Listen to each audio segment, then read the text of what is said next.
ఉద్యోగాలు చేస్తున్న అదృష్టవంతులారా, మేము చాలా చాలా ఇంటర్వ్యూలకు వెళ్ళాం. అక్కడి ఆఫీసర్లు మమ్మల్ని ఎన్నో ప్రశ్నలు వేశారు. మేము సమాధానాలు కూడా ఎన్నో చెప్పాం. అయినా మాకు ఉద్యోగాలు రాలేదు.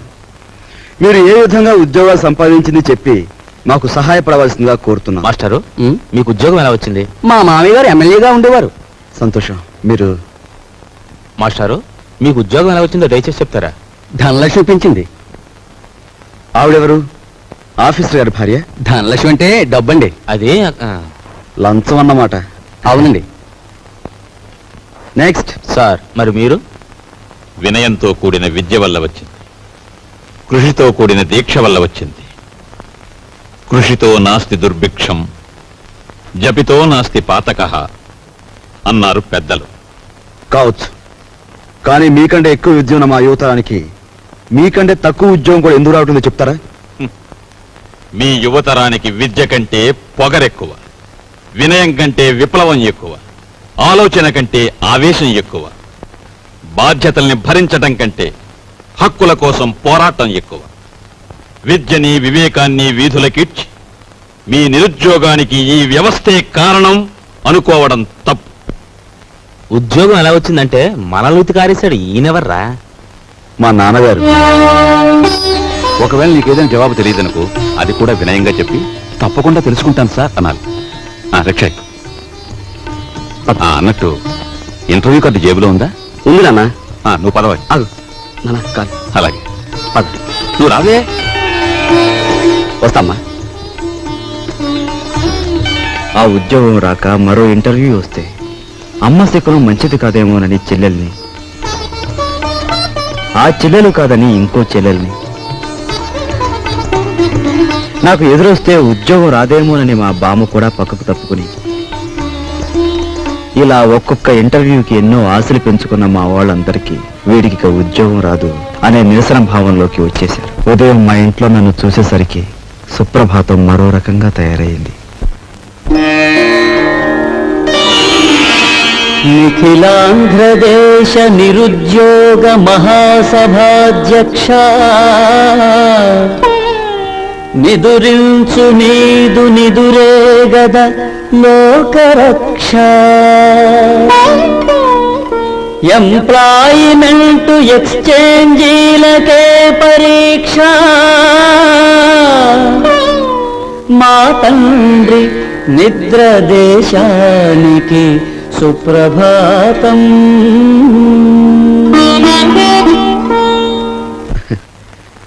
ఉద్యోగం రాలేదన్నదే మన బాధ, మన వాళ్ళు ఇంకా ఉద్యోగస్తులు కాలేదే అన్నదే మన పెద్దల నిస్పృహ. అదేమిట్రా నెయ్యి వేసుకోకుండా ముద్ద కలుపుతున్నా? ఇప్పుడు నెయ్యి లేకపోతే ఏం పోయిందమ్మా? పప్పులోకి నెయ్యి వేసుకోకుండా అన్నం తినడం మన ఇంటా వంట లేదురా. అమ్మాయి, నువ్వు వడ్డించు. ఇంట్లో నేను నిండుకుందత్తయ్య. అయ్యో అయ్యో, పచ్చని సంసారంలో పంచామృతాలు నిండుకుంటే పంచమహాపాతకాలు చుట్టుకున్నట్టేనే. చేతిలో డబ్బు లేక ఆ నెయ్యి నేనే కొనలేదమ్మా. నీకు ఎప్పుడు ఏ పని చేయడానికి డబ్బు ఉంది? ఈ సంసారం నీ హయాంలోకి వచ్చిన తర్వాత పప్పులోకి నెయ్యి కరువే, నెత్తి మీదకి నూనె కరువే. ఏం ఉద్యోగం చేస్తున్నావో, ఏమి ఎలగ పెడుతున్నావో, ఆ మహారాజు కడుపును పుట్టావు.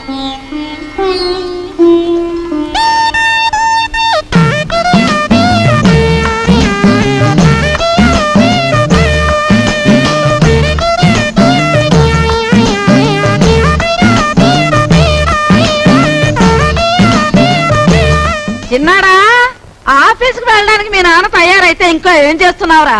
తాతయ్య వదిలేసిన రావుకోటి పూర్తి చేస్తున్నానే, వచ్చేస్తున్నా. మా నాయనే, నీకున్నపాటి బుద్ధి పెద్దదుకుంటే ఈ పాటికి 2 జిల్లాల కలెక్టర్ అయ్యేవాడు. ఒరే నాయనా, ఆ రాంకోటి సాయంత్రం పూర్తి చేతు గాని బడికి బయలుదేరు. ఏమండి, సరస్వతిని చూసుకోవడానికి వెంకటపతి గారు వాళ్ళు వస్తా ఉన్నారు. వాళ్ళు ఎప్పుడు వస్తారో ఆఫీస్ నుంచి వచ్చేప్పుడు కనుక్కురండి. అలాగే. అరే సరస్వతి, నువ్వు ఇక్కడున్నావా? అబ్బో, ఏంటే అట్ట మెలికలు తిరిగిపోతున్నావు? అబ్బో, దీనికి దూకుడు ఎక్కువైపోయింది. ఇక పెళ్లి చేయాల్సిందే. లలిత, సరేనండి.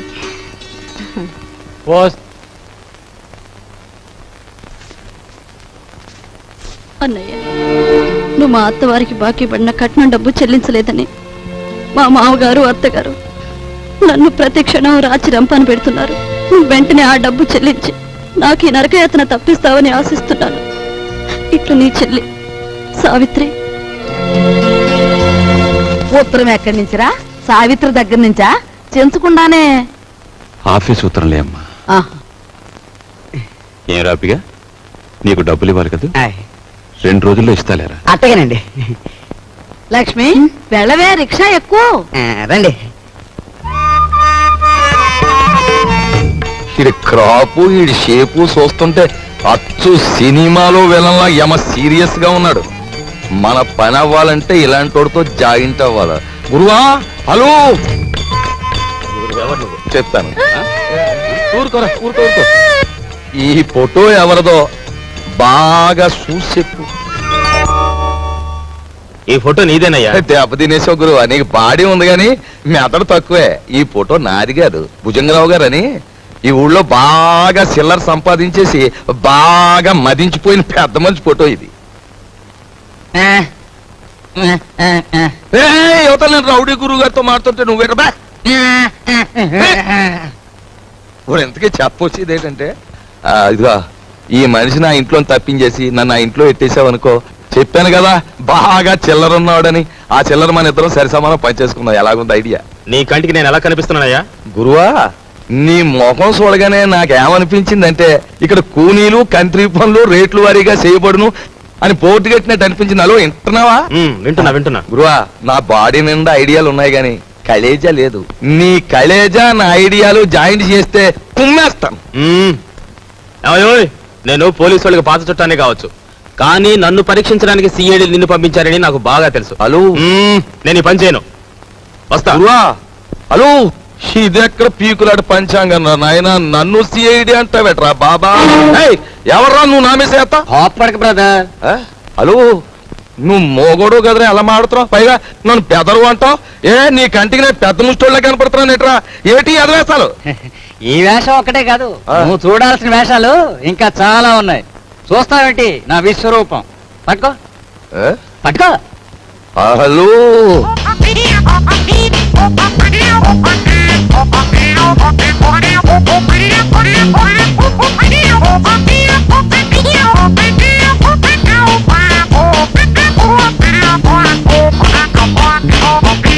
ఇప్పుడే అంటా. నీ బాడీ ఎంత చూసినా చేరు మాంసం ఉండదు, బుర్రలో ఎంత మాయ ఉందిరా బాబా. ఏ మాయ కాదు, మాయగాళ్ళకి మాయగాడు మా బాస్. మాయల పకిరిగాని చూపిస్తాను, పద. హలో, పద. నువ్వు ఎక్కడ ఉండు బ్రదర్.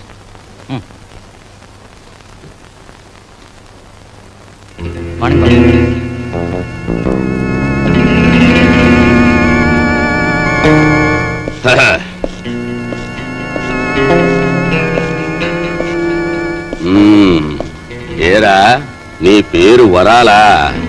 పేర్లోనే వరాలు ఉన్నాయి కానీ చేతిలో మొరమొరాలు కూడా లేవు. బాబు, ఈ కత్తి కంటే నీ నవ్వే భయంకరంగా ఉంది. ఇంత భయపడే ఎదవే ఈ ఎదవ పనులోకి ఎందుకు వచ్చావురా? ఎందుకు వచ్చానంటే, అలు అస్త్రాలు వదలడం అర్జునుడికి తెలుసు. అయినా ఫైటింగ్ సీన్ లో ఫ్రంట్ సీట్ లో కృష్ణుడిని ఎందుకు కూర్చోబెట్టాడు? ఐడియాలు ఎత్తాడని. మనసేంద్రి కూడా అదే గురువా. అందులో నా వాటా ఎంత? డేవిడ్ గురువా, మనలో మనకి పీకులంట పంచాంగం ఎందుకు? 50-50 పనిచేసుకుందాం. మాట తప్పితే మర్డర్ చేసేయి. ఓకే ఓకే అనే ముందు నాదో చిన్న షరతు. మరేం లేదు గురువా, ఆ కర్ణుడు తాలూ కవచకుండలాలన్నా ఆ బాడీ నుంచి దూరం అయ్యాయేమో గాని మా బాబాగాడు నా సంఖ్య నుంచి సెపరేట్ అవ్వడం. మరి నేను రంగంలో దిగిన తర్వాత ఈయన్ని నువ్వే కాసుకోవాలి. కాసుకుంటా, కానీ ఈయన మాత్రం నేను ఎత్తుకోను. ఎత్తుకోనంటే ఎలా గురువా? ఎత్తుకోపోతే ఏటవుద్దంటే ఊరుకోరా, ఊరుకో. అది ఈడితో న్యూ సెన్స్. ఆయన చేత ఈడు మన కూడా ఉంటే అల్లరే గాని చిల్లర రాలదు. సరేలా తాలే. ఎళ్ళు బాబా, ఎళ్ళు, జాగ్రత్తగా వెళ్ళు బాబా. అది అదిరా బాబా, అది.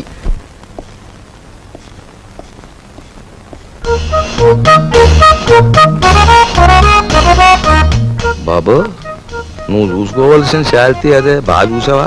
నిజమే వరాలా? నువ్వు చెప్పినట్టు ఇద్దరు రూపురేఖలు ఒక్కలాగే ఉన్నాయి. నవకాయ బాబు, ఇది ఆఫీసు. ఇదిగో ఆయన వాకింగ్ చూశాం కదా, ఆయన టాకింగ్ కూడా విన్నాం. పద పద.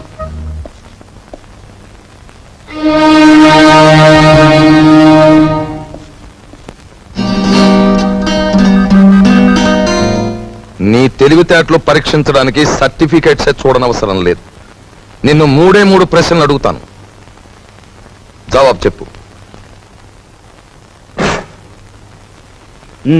అడగండి. నంబర్ 1, తాజ్ మహల్ నిర్మాణంలో పాల్గొన్న కూలీలు ఎంతమంది? నంబర్ 2, రామాయణాన్ని వ్రాసిన వాల్మీకి భార్య పేరేమిటి? నంబర్ 3, 10 పైసల నాణానికి ఎన్ని వంకర్లుంటాయి? Come on tell me. చెప్పలేవా? ఇంత చిన్న ప్రశ్నలకే సమాధానం తెలియని వాడివి అసలు ఈ ఇంటర్వ్యూకి ఎందుకు వచ్చావు?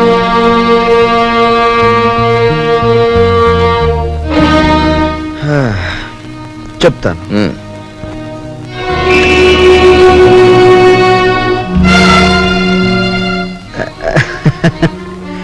అనవసరంగా బెదిరిపోకండి సార్.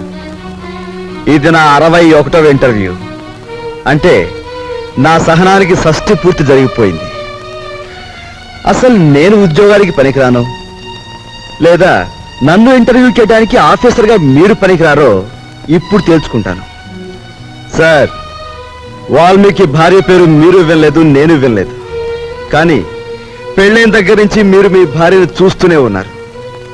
ఆవిడ చేతికి ఎన్ని గాజులున్నాయో మీరు చెప్పగలరా? ఓకే, 10 పైసల నాణానికి ఎన్ని వంకర్లున్నాయో నేను తర్వాత చెప్తాను.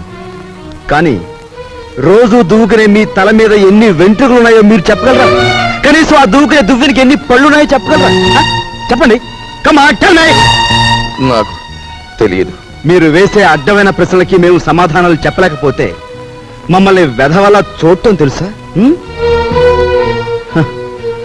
మిమ్మల్ని చంపకుండా ఎందుకు వదులుతున్నానో తెలుసా? మిమ్మల్ని చంపి నేను హంతకుడుగా మారటం వల్ల మా సమస్యలు పరిష్కారం కావు. అందుకు గుడ్ బై.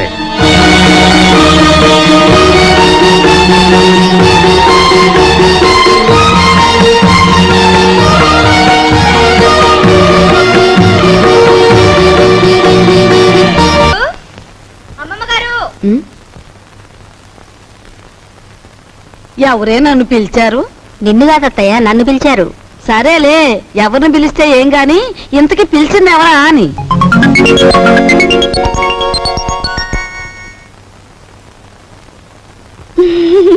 యావత్వే నువ్వు? ఎవరంటే ఏం చెప్పంటారండి? పొట్ట చేత్తో పట్టుకుని వచ్చాను. నువ్వు చేత్తో పొట్టే పట్టుకొచ్చావో చీపురు కట్టే పట్టుకొచ్చావో మాకెందుకు గాని, ఇంతకీ నువ్వెవరు, ఎందుకు వచ్చినట్టు? అసలు నేను ఎందుకు వచ్చాను? అన్నట్టు అసలు సంగతి మర్చిపోయారు. ఈ చీపురు పట్టుకోండి, పట్టుకోండి. ఓసి నీ దుంప తెగ, చేతికి చీపురు కట్టించి కాళ్ళకి దండం పెడుతున్నావు. ఇంతకీ నువ్వు ఎందుకు వచ్చావే?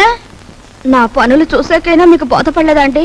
నేను మీ ఇంట్లో పని చేయడానికి వచ్చిన పని మనిషినండి. పని మనిషా? మా ఇంట్లో పని మనిషిగా నిన్నెవరు కుదిర్చారు? ఎవరూ కుదర్చలేదండి, నేనే కుదిరిపోయాను. మాకే పని మనిషి వద్దు గాని దయచేయి. అంత మాట అనకండి. ఆ మహారాజు బతుకున్నప్పుడు ఎందరో పని మనుషులున్న వంశం మీది. మీ ఇంటికి నేనే బరువైపోతానా? పార్వతి లాంటి మీరు, మహాలక్ష్మి లాంటి అమ్మగారు ఉంటున్న ఇంట్లో పనిచేయడానికి నేనెంత పుణ్యం చేసుకొని ఉండాలండి? చూడమ్మాయి, మాకు పని మనుషులు అక్కర్లేదు. నువ్వు మరో ఇల్లు చూసుకో. అదేం మాటే, ఒళ్ళొంచి పని చేయటంతో పాటు నిజం మాట్లాడే మనుషులు మనం కావాలంటే దొరకొద్దు. నువ్వు ఈ ఇంటి పనంతా ఒక్కదానివే చేస్తున్నావు. పోనీ ఉండని. ఇదిగో చూడు, నువ్వు బతిమాలావు గనక, మంచి పిల్లలా కనిపిస్తున్నావు గనక నీకు ఈ పని ఇస్తున్నాను. నీకేం కావాలో చెప్పు. నాకేం కావాలండి? 2 పూట్ల భోజనం, 2 పూట్ల టిఫిన్ పెడితే చాలండి. అమ్మో, 2 పూటల భోజనమా? నేనెంత తింటానండి? 4 ముద్దలు ఇంతే. పోనీ అలాగే కాని. అత్తయ్య, 2 పూట్ల భోజనానికి టిఫిన్కి ఎంత లేదన్నా 10 రూపాయలు అవుతుంది. అయితే అయిందిలేవే, 10 రూపాయలేగా. 8 రూపాయలు నీ రోజుకోలే. ఇదిగోనయ్యా, ఇదిగో రేపటి నుంచి ప్యాంటు షర్ట్ వేసుకొచ్చు కాదు, పంచి కట్టుకొని రా.